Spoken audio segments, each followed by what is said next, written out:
Bournemouth markets itself as one of the premier holiday resorts in the United Kingdom. But how does it compare on the international stage with, say, cities like Barcelona, Valencia, Dubai? If it's going to have a future, it has to compete on that sort of level. And there's a group which is meeting called Conurbation 2050, which is designed to look at the future for the development of Bournemouth. The Town Council have been busy with their town master vision, but there's a sense with this group that the actual conurbation is bigger than just Bournemouth itself. And if it's going to compete on the international stage, a great deal of work needs to be done for its future development. Conurbation 2050 is meeting today in Bournemouth to present some of their ideas to the Town Council. Hosted by Tobias Ellwood, founder member of Conurbation 2050, he's brought together not only adults but school children who, of course, are the future of this town. Tobias, you facilitate a group called Conurbation 2050. Can you tell me what that's about? It's a group of business entrepreneurs, academics, people who live and work in Bournemouth and the wider area, who've come together over a series of breakfasts, really to talk about ideas and where Bournemouth might go in the long term. And it became clear that these weren't just ideas, we weren't just sort of brainstorming, but we actually had some interesting directions that we could possibly pursue. Why have you got involved in Conurbation 2050? Well, I don't think that we're looking ahead as a community as much as we should. I think it's very important that all the people with an interest in the development of the town can work together on it. And clearly the council has a point of view, and so do local businessmen and entrepreneurs. We love living here and we want to make this a great place to live and work for our children. What's most important to me is to influence the area in which you live, and I've had ideas and I wanted to make a contribution through ideas and discussion. Working with Tobias, we decided that actually if you want people to be committed to the political process, you've got to give them a chance to express their feelings and their ideas about how they want to shape the local area. It seemed like a great idea to share ideas and to hear what other people had in the way of big dreams for the area. I think it's quite nice to sit and consider the silly larger ideas and then find out they're not quite so silly after all. But Conurbation 2050 affords us the chance to daydream a bit more and to think what if. I rather like that. The Town Centre Master Vision, of course, has invited comments from the public. You've got to coax people. If you just send them sort of plans for approval, they will not be particularly motivated to make comments. If you draw them in by allowing them to meet the MP and give them the opportunity around a table to take part in a discussion, you have to give them the confidence and hope that they can make a contribution that will change the way things are done. The Master Vision clearly is great for the town centre, but of course Bournemouth's bigger than the town centre. It's great for the town centre, but what it is doing is showing a focus. We are coming up with ideas that will perhaps allow the Master Vision to fill those spaces that they're trying to create. They've got 15 sites. What we're trying to do is, you've got 15 sites, these are some of the ideas that we can bring to it. One of the notable things in Bournemouth are the empty spaces, in a sense the Exeter Road car park, which has had development planned on it, the Winter Garden site, which is now a car park and waiting for something to happen. There is a Master Vision, but it seems to be an awfully long time in becoming masterful. I think we've got the idea, we've got the vision, the council own the sites, it's finding the international money to develop them, and certainly with a forum like Conurbation 2050, you've got a forum that shares the vision. The sooner the one crane goes up on one of those sites, there will be a rush. We need to do something now over the next few years to put ourselves on the international stage. Bournemouth is a lovely place to come. We need to do more to attract people to come on holiday, to attract business tourism, conferences, events, but really we want this to be an all year round resort, so we're not one of those towns that has a closed for the winter sign up. What we've been debating actually is really long term. We've got to design a Bournemouth which attracts people here, whether it is to work, to visit, to live, or indeed to study. Here at Boscombe Spa Village is a classic example of how the council have dreamt their dreams and really rejuvenated an area. It was bold thinking on their behalf, and many of the population didn't want to go with them. During their initial discussions, they were thinking about either having a marina or the surf reef. They went with the surf reef. And whatever people may think of the wisdom of choosing the surf reef, it really has worked as a design to bring people into the area from outside the town. It also has rejuvenated what was a very run-down area.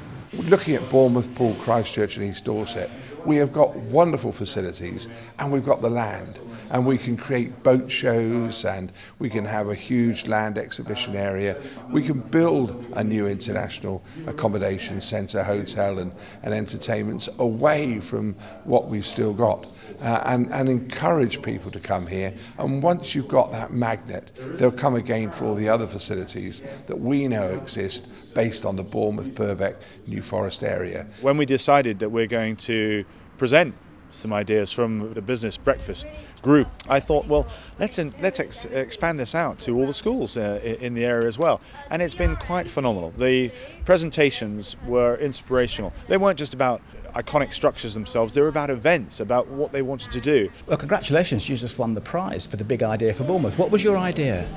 We were thinking of doing a Bournemouth World Festival, and that's what we've done. Well, there'll be a series of parades, as there are lots of English schools in Bournemouth and there are lots of international people in Bournemouth. We thought that there'd be different parades, floats dedicated to different countries. We were thinking of doing like a dancing school where people could do like a course to learn different cultures dancing. The school children were brilliant. I mean, they're our future. If you're talking about Conurbation 2050, that's when we'll be out the way and they'll be in charge. And giving them this forum to share it in front of Bournemouth councillors, I think is absolutely brilliant and vital. Our idea was based on Mary Shelley's Frankenstein, because it's something that's quite overlooked by people who live in Bournemouth, and it's part of our culture, but not really many people know about it. Well, we thought that we could build like a Gothic mansion on the seafront, make it something really impressive and completely different to anything any other town in Britain has. We wanted our mansion building to be something really big, not just because I think a lot of people in Bournemouth overlook the Russell Coates Museum. I only knew about it like a few months ago, and then I went there. I like it, but not many people have the same views as me, so it's not very big. So we wanted it to be quite impressive. Out there. Impressive, yeah. The generation that we're seeing now have been party to programmes like Dragon's Den, The Apprentice, which has given them the inspiration to do the same thing, which is what this evening was about. Not all projects are viable, but if you get one gem, that's great.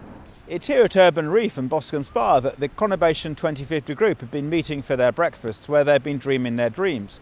Over a lunch at the Greenhouse Hotel in Bournemouth, they came up with a number of ideas, and these fall roughly into a number of categories.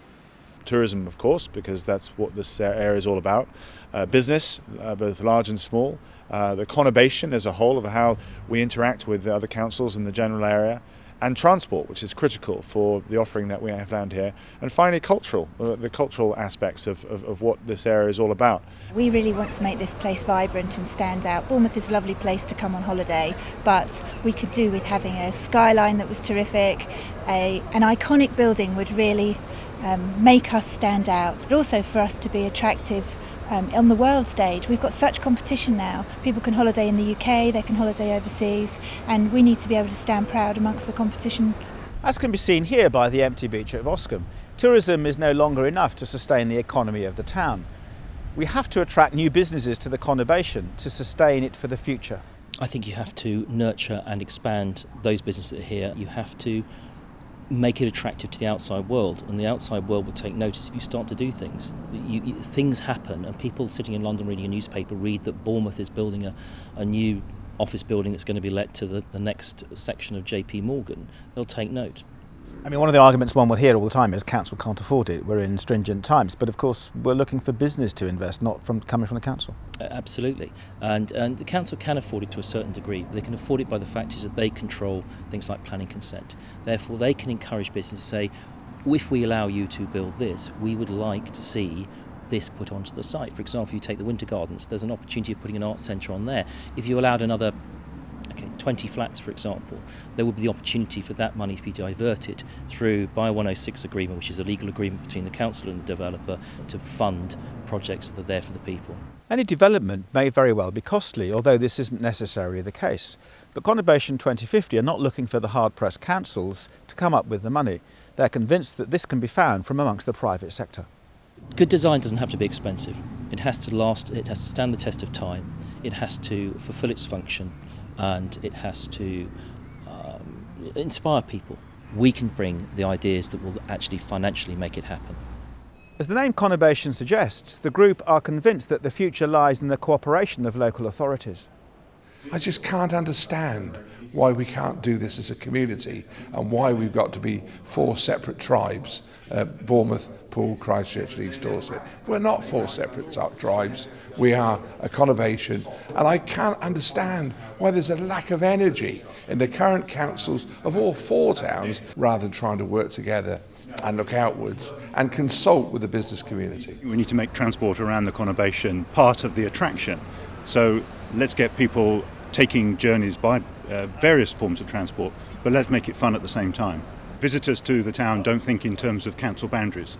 They see the whole area as being very attractive, running right from Poole or even to Swanage, through Bournemouth as a seaside resort, to the historic town of Christchurch and on into the New Forest. Each transport policy we seem to have is separated for each town. When I was leader, we built the town centre bypass, and when we got to Poole, it finished. And it finishes in Westbourne very dismally on a roundabout, and from there onwards we're back into congestion again. And we had a route that bypassed Christchurch. Christchurch dumped it. But really, I think we've got to look beyond the car now. I do have quite a vision for culture being at the heart of what we do here in the South Coast. I think it's the thing that can bring together everything else we're trying to do. It's the arts and culture that will articulate the sense of being here, the idea of moving to the South Coast, of investing in it. It's the artists and the writers and the designers who will bring alive any vision here and make sense of the business opportunities. People may say that artists dream their dreams, but business people have to pay for it. How practical are some of the visions that you may have? Certainly a place that I work a lot as a creative is the advertising industry, and that's absolutely the fusion of business and art. It's a very practical, applied way of using creativity. It's of unlocking the power of creativity, if you like. And so a lot of what we're going to be doing, or would love to see happening, I think, is on the back of some very sensible funded ideas, self-sustaining ideas. If people talk about an arts centre, we want to see a space that can really pay for itself, that can work to facilitate business in lots of different ways and not simply be a big empty hall that we fill with nice things that no one can afford. I think it's a living, breathing kind of vision we have for the arts here. We would love to see an international arts and film festival here one way or another, and there's lots of people locally who are looking into how we can do that. And I think a big kind of gala event and drawing big names here creatively could be a very exciting place with the right kind of build-up. This is an ideal place to have a big event. Perhaps one of the reasons why all the great talent, and there's a lot of talent that comes to Bournemouth through the animation courses and other arts courses at the 2 universities, a lot of reason why they leave, I think, is perhaps because they don't know quite where to practice it locally. I want to find more ways to build facilities to bring the creative talent back here and let them stay here. And if there's any place that's rather nice to be creative, to be productive, to be innovative, to think differently, it's a great environment like this. It's inspirational. And all the people I know who live and work in London, they have a little faraway look in their eye when I mention where I'm going home to at night. I think it's been a brilliant evening, partly because it stirs people's emotions. If you want people to be committed to their local area, you've got to get them fired up and questioning what's going on and putting forward their views and getting them sort of to think about what life will be like for their children if they want to stay in this area. The role of government is going to be limited over the next few years because of the lack of funds. So it's very much up to the entrepreneurs, to those people who have an intuitive sense of what kind of change could take place, to come forward and get their plans supported. It's all about brainstorming and putting ideas into the pot. Some of them are quite mad, some of them are quite wacky, others make more sense, others inspire further ideas. Any of those seeds that we want to sow for the long term have to be done in conjunction with the council itself. So I was really pleased today when we've just had this meeting here at the Bournemouth School for Girls, where we presented our ideas and we had a number of councillors that were very engaged in some of the thoughts that were put forward. Certainly there have been some great ideas presented here this afternoon, some wacky, some totally off the wall, some impossible to achieve, but some which actually may be considered for the future generations of Bournemouth. One thing for sure is that this group, Conurbation 2050, is not going to go away soon.